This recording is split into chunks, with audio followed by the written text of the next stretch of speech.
Magandang araw sa inyo mga anak. At ngayong araw na ito'y medyo day off muna tayo sa trabaho. Nag-aya ang mga matatapang ko na kumpare. Mag-golf daw after work. Ang golf naman akala ko'y lalaklak ko o iinom. Abay hindi ko naman alam na literal pala na golf ang gagawin namin. Ano ang malay ni tata? Ano ang malay ni tatay dito?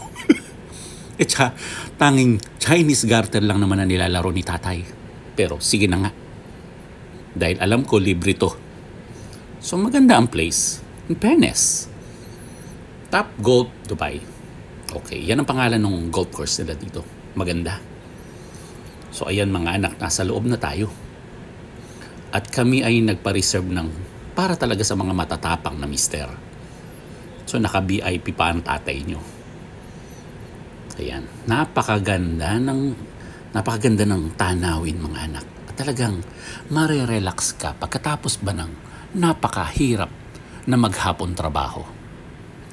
So ayan, nakita nyo naman, wala pang tao guys. Kami pa lang. So hindi kami dito pwesto. Talagang meron para sa mga matatapang na mister na place na para inilaan sa atin. So ito na guys, napakaganda ng view. Talagang kaaya-aya sa paningin. Napakasarap dito guys. Kaso nga lang, malay ko ba sa pag-gulp? Tanging inom lang talagang alam ni tatay.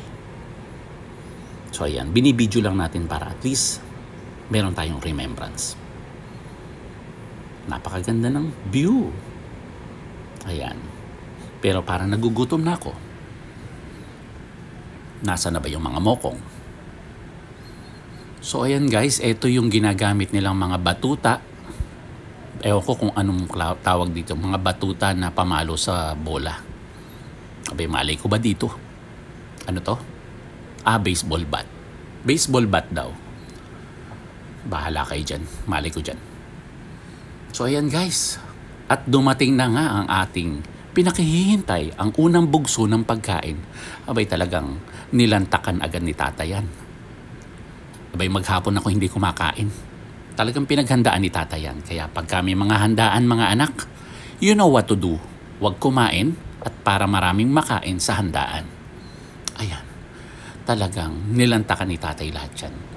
Na habang sila'y busy sa pagpalo ng golf course, ako na may busy sa pagngata at pagkain ng mga pagkain hinain sa amin. Sige lang, maghahataw kayo dyan.